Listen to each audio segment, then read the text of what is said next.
영화 조작된 내란이 온라인을 통해 무료로 공개가 되었습니다. 전한길 대표님과 이영돈 PD님께서 온 국민이 보실 수 있도록 극장이 아닌 온라인을 통해 원본 풀버전을 완전 무료로 공개를 하신 것입니다.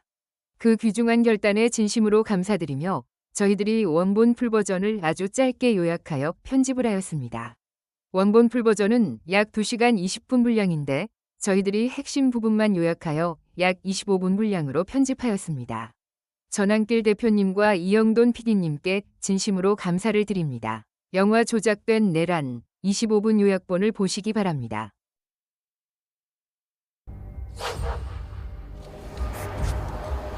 (2024년) 여름 김용현 경호처장, 여인영 방첩사령관, 곽종근 특전사령관, 그리고 이진우 수방사령관, 이들은 용산 모처에서 수차례 회동하며 비상계엄의 가능성을 논의한 것으로 전해집니다. 이들의 은밀한 회동은 민주당 박선원 의원을 거쳐 이재명 대표에게 보고됩니다.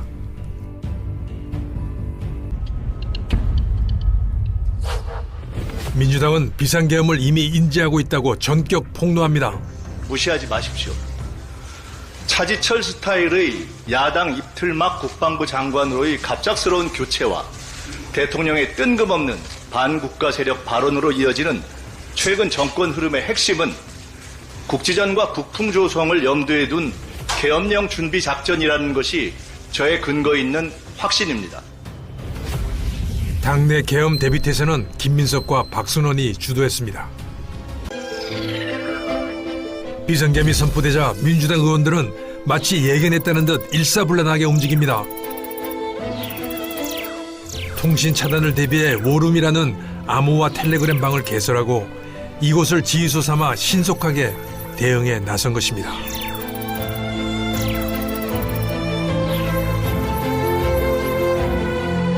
군 출신 김병주 의원이 워룸의 사령관 역할을 맡았습니다.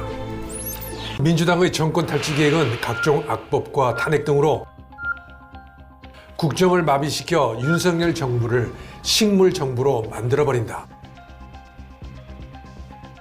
따라서 국정을 정상적으로 처리할 수 없게 된 윤 정부는 비상계엄을 생각하지 않을 수 없다. 비상계엄을 선포합니다. 비상계엄을 실시하면 기다렸다는 듯이 내란으로 탄핵 소추를 하고 가결되었음을 선포합니다.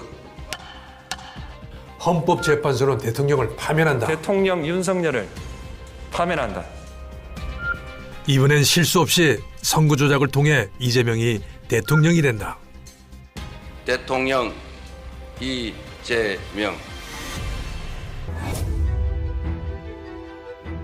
2020년 21대 총선과 2024년 22대 총선에서 민주당은 선거 조작으로 압도적 다수 의석을 차지한 거대 야당이 되었다. 그리고 각종 악법과 예산 압박, 그리고 유례없는 줄탄핵으로 국정을 마비시켰다.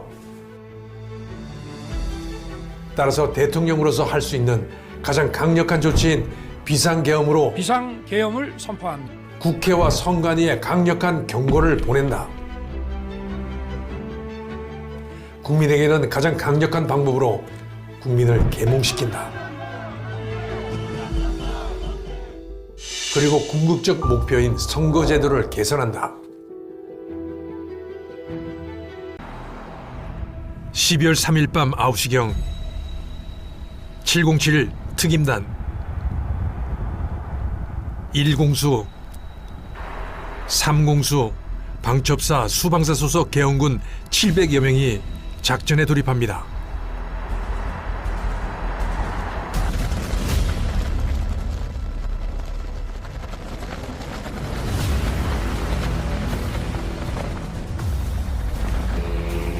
블랙호크 등 헬기 12대가 두 차례 국회를 오가며 병력 230여 명을 투입했습니다.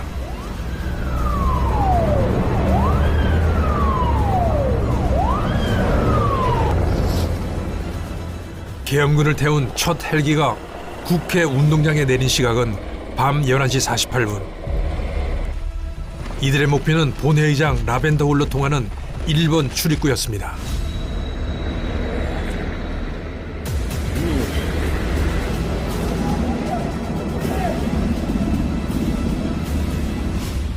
계엄 당일 윤 대통령의 계엄 선포가 1분이 채 안 돼서 이곳 중앙선거관리위원회에 수명에 가까운 계엄군이 들이닥쳤습니다.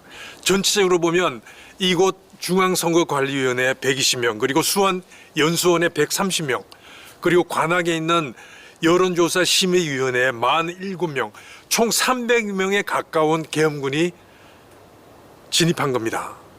300명은 국회에 진입한 280명보다도 더 많은 숫자입니다. 윤 대통령은 왜 선거관리위원회에 국회보다도 더 많은 계엄군을 보냈을까요? 궁금하지 않으십니까?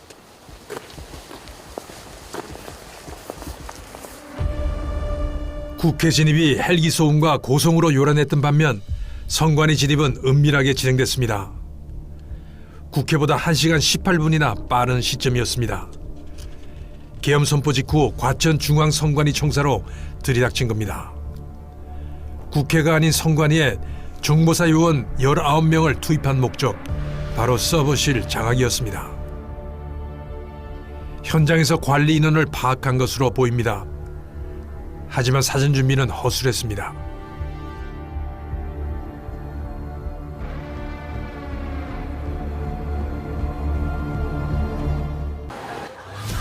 관악청사는 여론조사 심의위원회가 위치한 곳입니다.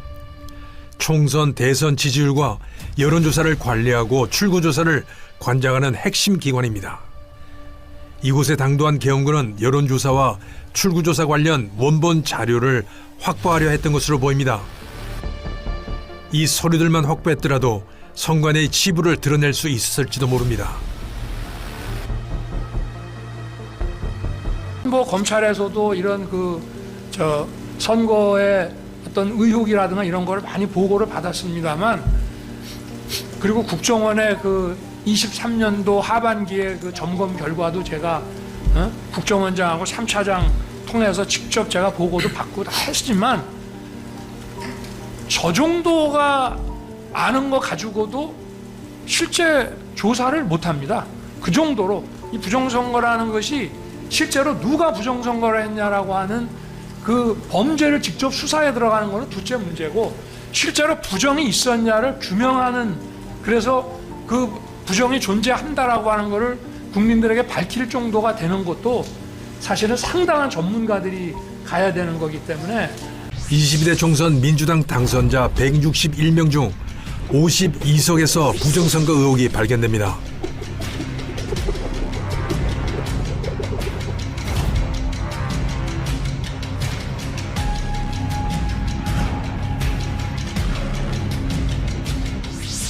반면 국민의힘은 실제 승리하고도 조작으로 낙선한 것으로 추정되는 의원이 52명.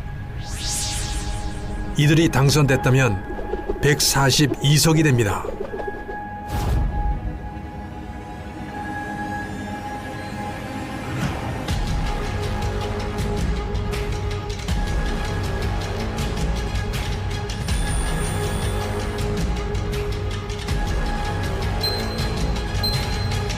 선거 조작이 없었다면 여대 야소 혹은 대등한 의석 분포가 되었을 거란 전문가들의 얘기입니다.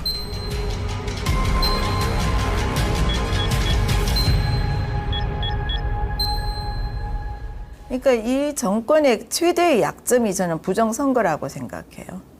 부정선거가 아니면 그 거대 야당을 만들 수 없고, 거대 야당이 없으면 입법 독주를 할 수가 없고, 지금 이건 모든 게 국회에 의해서 장악된 거거든요. 네, 맞습니다. 입법 독주에 의해서 장악이 된 겁니다.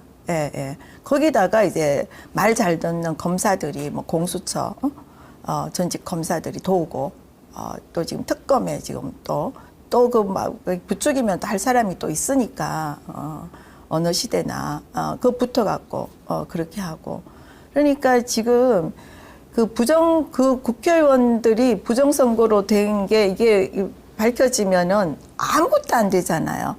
그거 자체를, 그렇죠. 그거 자체를 못 건드리게 하는 게 가장 지금 그 문제가 사실은 부정선거고, 통계학적으로 사전투표에서 당일 득표율을 뺀 값의 분포는 종모양, 즉 정규 분포를 그려야 정상입니다. 하지만 2020년부터 기형적인 패턴이 나타납니다. 숫자는 거짓말을 하지 않습니다. 2022년 총선 그래프는 중앙에 이렇게 모여야 합니다. 그러나 실제로는 국힘은 마이너스로 민주당은 플러스로 20%포인트씩 쫙 벌어지는 쌍봉 낙타가 나타납니다. 소위 신이 개입한 것입니다. 전국 3,500여 개 투표소 중 98%에서 민주당의 사전투표 득표율이 당일보다 높습니다. 인위적인 조작 없이는 불가능한 확률입니다. 의혹이 짙은 민주당 의원들의 지역구를 분석해봤습니다. 이재명의 인천 계양을 사전투표 득표율이 당일보다 월등히 높습니다.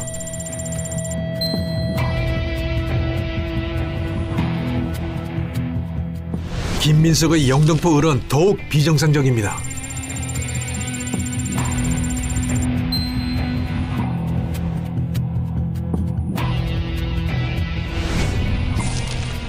경기 한양갑 추미애 인구 밀집 지역에선 사전투표 압승, 인구가 적은 지역에선 국힘이 압승.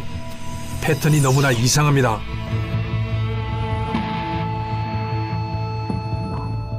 동작구 갑 김병기 신이 개입하지 않고는 나올 수 없는 사전과 당일 득표율 차이가 나옵니다.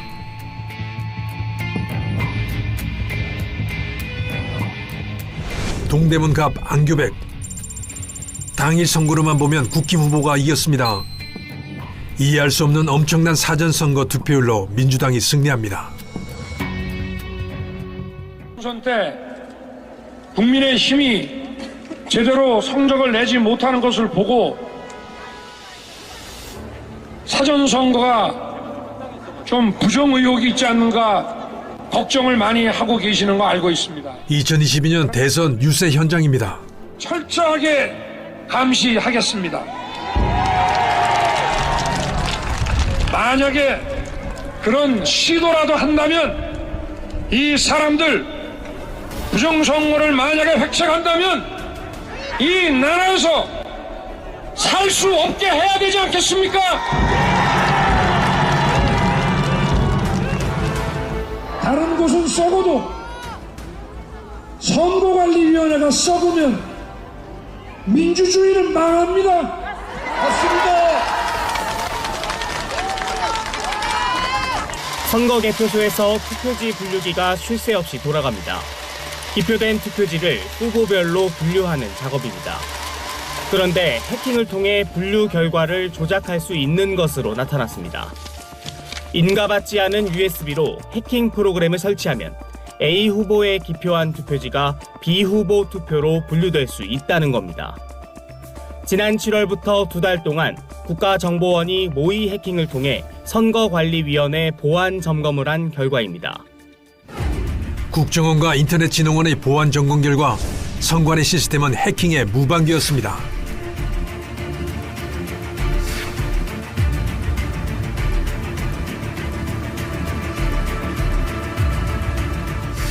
사전투표의 유령 유권자를 얼마든지 만들어낼 수 있고 사전투표 용지도 얼마든지 만들어낼 수 있다.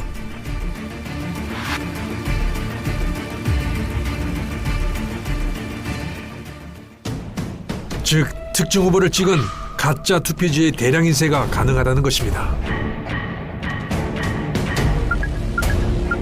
더 충격적인 건 서버의 외부 침투가 가능하다는 것입니다. 특히 인터넷과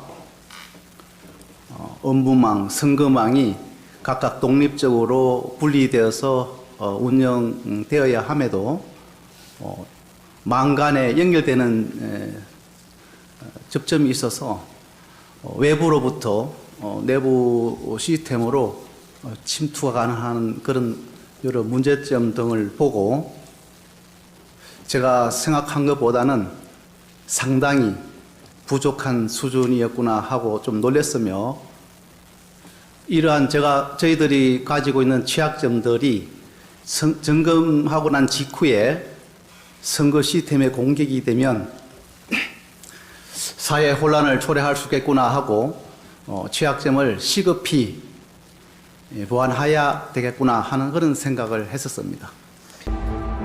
국회에서는 새로운 권력 지형이 만들어지고 있었습니다. 수하는 모습이 포착됐습니다. 190명의 여야 의원들이 비상계엄 해제 요구 결의안을 가결하기 전 이재명 대표가 한 대표 쪽으로 다가가 손을 내민 겁니다. 두 사람은 손을 맞잡은 채 짧은 대화도 나눕니다. 헌재는 곽정근의 진술과 홍장훈의 명단이 사실이라고 판단했습니다.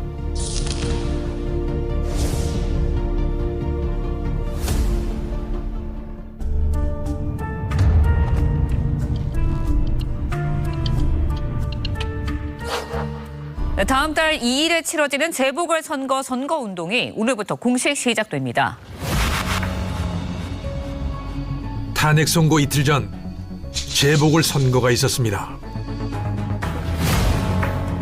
보수 텃밭 부산 교육감 선거와 거제시장 선거가 이목을 끌었습니다. 장정의 첫 출발을 알렸습니다. 부산 교육감 선거 보수 분열로 진보 후보의 승리가 점쳐졌습니다. 여러 기억될 전망입니다. 낮은 주민등록증 등 신분증을 가지고 가야 사전. 경남도 선거 열기가 그리 뜨겁진 않았. 51.13%의 득표율을 올려 40.19%의 정승윤. 진보 후보가 당선됐지만 통계는 터무니없는 조작 흔적을 가리킵니다. 후보가 과반 이상 득표율을 차지하며 당선됐습니다. 사전 투표 득표율 격차 50%. 역대 최악의 부정선거 의혹입니다. 조작이 없었다면 보수 후보의 승리였습니다.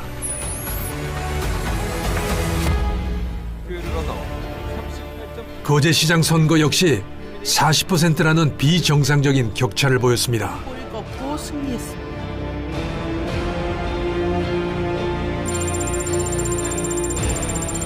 이 두 선거는 다가올 6.3 대선의 예고편이었습니다. 거대한 폭풍이 몰려오고 있었습니다. 주문, 피청구인 대통령 윤석열을 파면한다. 거리는 탄식과 분노로 뒤덮였습니다. 대통령 윤석열을 파면한다.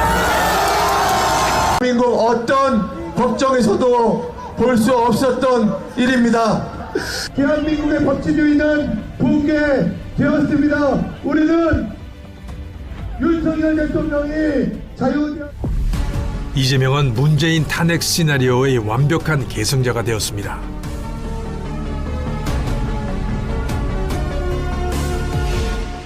탄핵 전국은 이제 대선 전국으로 바뀌었습니다. 이번 대통령 선거일은 6월 3일이 유력합니다.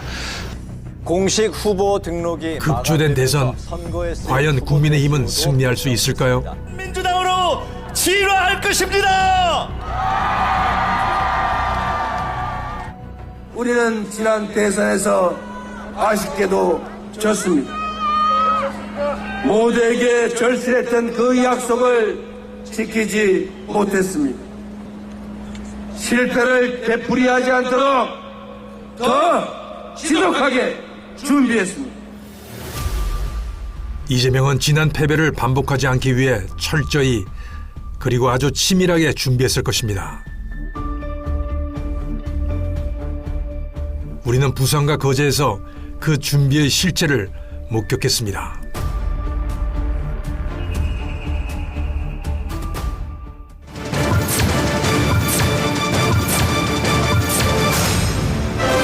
네, 출구조사 결과는 우려대로였습니다. 국민의힘 김문수 후보를 앞설 것으로 예측됐습니다. 더불어민주당에선 박수와 환호성이 터져 나왔습니다. 선대위 전체가 마음껏 환호하고 있습니다. 사전과 당일 득표율 차이가 지난 대선의 2배. 당일 선거에서 15%나 앞선 김문수 후보를 여유 있게 따돌렸습니다. 6.3 대선의 Z값 1,500, 자연계에선 존재할 수 없는 수치입니다. 30분 15초 대한민국 제21대 대통령의 이재명 당선인이 당선됐습니다. 그리고 내란몰이가 시작됩니다.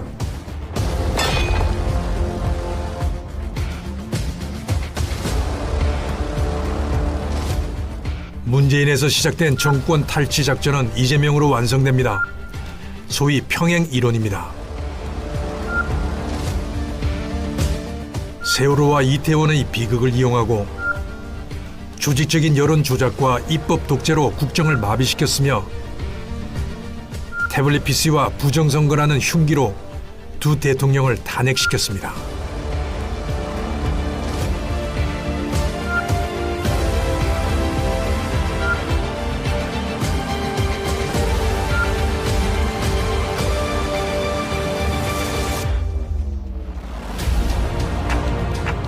(2016년부터) (2025년까지) 이 정치적 격변은 단순한 우연의 연속이 아니라 뚜렷한 패턴을 가진 진화하는 공작의 역사입니다. 대통령 연임을 위한 개헌 투표 드디어 결과가 나왔습니다. 찬성 71.6%, 반대 26%. 압도적인 찬성 속에 대통령 연임 개헌안이 통과됐습니다. 제23대 총선에서 정말 놀라운 결과가 나왔습니다. 대한민국 건국 이래 개헌 저지선을 넘어서는 의석을 확보한 정당이 탄생했습니다. 더불어민주당 203석, 반면 국민의힘은 75석에 그쳤습니다. 이재명 후보가 개헌 이후 첫 연임 대통령이 됐습니다. 이재명 더불어민주당 58.12%, 장동혁 국민의힘 41.15%, 제23대 대통령이 이재명 더불어민주당 후보가 당선됐습니다. 하지만 베네수엘라도 그렇고 브라질도 그렇고 그 부정선거로 인해서 정권이 창출된 그런 국가들이 이렇게 계속 뭉개고 가잖아요. 그러니까 결국은 국민들이 일어날 수밖에 없는 상황에 닥치지 않는 한 좀 힘들지 않을까 하는 생각이 들죠. 지금 저항밖에 없죠, 저항. 국민 저항권밖에 없다는 게 정말 참 가슴 아픈 일이죠. 民衆は自分たちの自由をもう本当に命を懸けても国民を守る勇気がない限りいつでも簡単にその自由は奪われるだろうと。 국민들의 힘을 모아줘야 이게 판이 바뀌지. 국민이 일어나는 수밖에 없어요.